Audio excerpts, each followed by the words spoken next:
Ya, bertemu lagi bersama saya Hendra di channel saya Hendra Komik ya. Udah 2 minggu saya nggak nyentuh channel ini sama sekali kayaknya. Ya, karena kemarin ada momen lebaran ya di Indonesia ya, dimana tuh sebetulnya saya nggak libur sih, cuma 2 minggu itu saya nggak bisa ngapa-ngapain gitu. Dan finally today I'm back. Dan di sini saya mau ngasih informasi aja buat teman-teman ya. Kalau saran saya pribadi nih, sebagai misalkan kalian teman deket saya nih, kalian mau beli HP nih gitu kan, saya bakal bilang jangan beli HP dulu, tunggu tanggal 9 Mei, karena tanggal 9 Mei akan ada sebuah peluncuran handphone yang ini akan menjadi sesuatu yang sangat menarik sekali. Jadi tanggal 9 Mei nanti akan ada acara peluncuran dari Poco F series global ya. Jadi kita udah masuki seri ke Poco F5. Nah, di sini yang menarik adalah Poco F5. Terduga Poco F5 karena udah kuat banget ya rumornya, kan pasti udah banyak yang tahu juga. Dia akan mengambil Redmi Note 12 Turbo yang ada di China, di mana dia pakai chipset yang oke banget, bagus banget, Snapdragon 7 Gen 2. Di mana untuk handphone di China ya, di China kan harganya murah ya, di Redmi Note 12 Turbo ada di 4 jutaan. Nah, kalau masuk ke global tentu harganya akan lebih mahal, dan masuk ke globalnya lewat Poco series, dan masuknya terduga kuat sekali ada di Poco F5. Nah, kalian kalau ingin lihat dari performanya ya, kalau kalian nggak percaya kan bisa langsung main aja ke channelnya YouTuber Cupu, karena saya juga nonton di sana, di mana di situ ditunjukkan bahwa Poco F5 terduga ini ya, Redmi Note 12 Turbo ini dengan chipset Snapdragon 7 Gen 1 memiliki performa yang baik sekali, sesuai dengan identitas Poco F series, dan di mana bahkan YouTuber Cupu aja bilang ya kalau ini bisa menggantikan chipset favorit beberapa tahun belakangan ini, yaitu Snapdragon 870. Karena performanya secara antutu ini hampir 1 juta. Dia juga cukup stabil, suhunya juga cukup adem, dan baterainya terbilang irit. Ya memang selisih 1%, 1 derajat, 2 derajat, cuma untuk sebuah chipset seri 7 ini udah lompatan yang luar biasa sih. Secara performa Antutu aja kita bisa lihat hampir 1 juta. Bisa kalian lihat juga di channelnya YouTuber Cupu ya, ada tes Geekbench juga dan lain-lain. Dimana emang chipset itu chipset yang bagus banget. Lalu juga kata David Gadgetin juga ini ya, Redmi Note 12 Turbo di China aja goib banget. Jadi ya emang gimana ya, harganya murah banget kan di China kan, tapi performanya gila banget ya. Ini adalah sebuah kerinduan dari banyak orang tentang identitas dari Qualcomm Snapdragon dan Xiaomi, dimana kalau dulu tuh Xiaomi dan Snapdragon jadi satu bareng-bareng dengan sebuah handphone, biasanya harganya murah, kenceng banget, performanya tiada tara. Dulu kan seringnya seperti itu ya, tapi beberapa tahun ini karena ada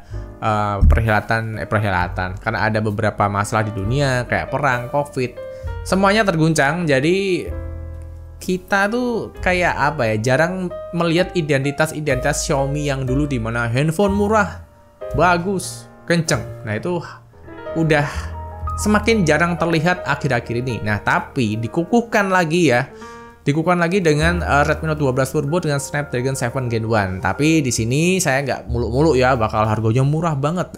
Tapi dugaan saya bakal ada di bawah 6 juta kalau masuk di Poco F series Indonesia. Itu dugaan aja, karena untuk yang Poco F4 yang lalu kan dia cuma harganya ada di 5,7 kalau nggak salah ya.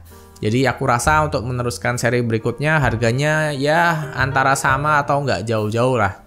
Kalau turun saya nggak tahu sih. Nah, ini menarik banget karena chipset Snapdragon 7 Gen 1 ini performanya luar biasa gila.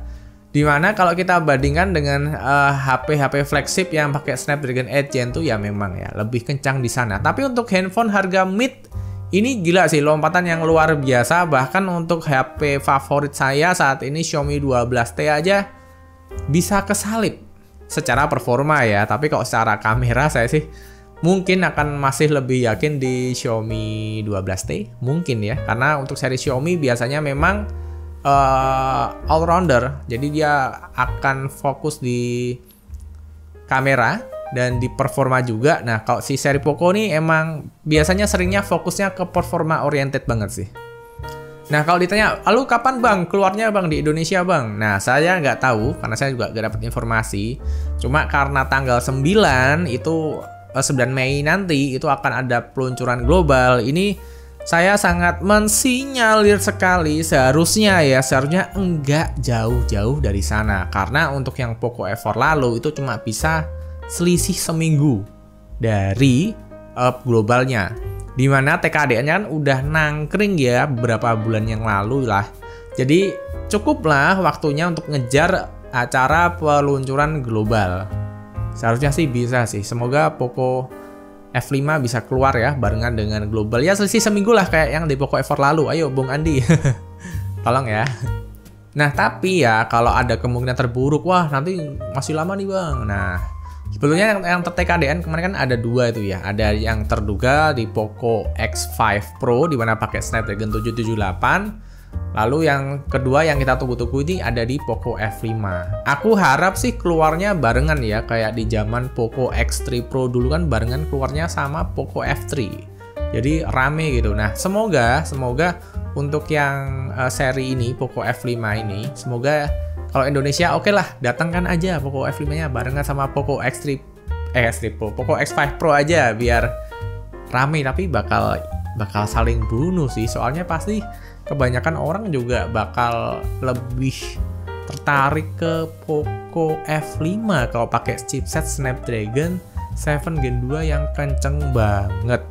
Untuk yang Poco X5 Pro sebetulnya ya bukan produk yang jelek ya, cuma karena ada new star-nya ini saya jadi bingung nih, apakah dikeluarkan satu persatu atau dikeluarkan dua barengan. Lalu untuk yang Poco F5 Pro di luar negeri kan ada ya, dimana tuh rumornya akan pakai chipset Snapdragon 8 Plus Gen 1. Nah tapi di sini di Indonesia hingga saat ini setahu saya TKDN-nya belum ada. Jadi nanti dugaan saya yang keluar ya cuma Poco F5 aja. Tapi nggak apalah, saya lebih suka chipset dari Snapdragon 7 Gen 2 karena untuk harganya seharusnya ya mampu ditekan sampai di harga 5 jutaan. Ya hampir 6 juta lah seharusnya seperti itu. Cuma nanti untuk harga akhirnya ya saya serahkan lagi sama pihak-pihak yang terkait ya. Saya cuma penonton aja di sini. Kalau bagus ya saya seneng, kalau kemahalan ya paling saya bikin konten aja sih gitu ya. Nah jadi seperti yang saya bilang di awal lagi, buat teman-teman yang mungkin cari HP, buat saya sih saya tahan dulu ya. Kalau untuk teman-teman yang performa oriented ya, yang suka ngegame di smartphone, kayaknya ini akan menjadi sweet spot banget, dimana handphone harga 5 jutaan ini bisa memiliki performa yang bisa setara flagship. Untuk game-game saat ini juga sebetulnya udah kayaknya sekarang perkembangan chipset dan game itu lebih kencang chipsetnya sekarang. Jadi udah mulai lebih kenceng chipsetnya daripada gamenya.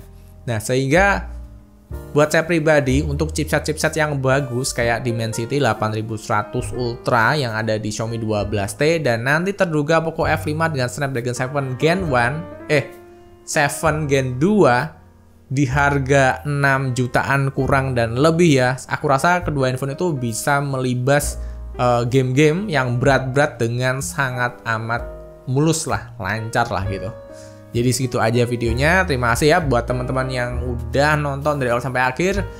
Dan sampai bertemu di tanggal 9 nanti ya setelah acara launching globalnya Poco F series. Segitu aja dan bye-bye. Udah lama banget nih nggak ngomong di depan kamera.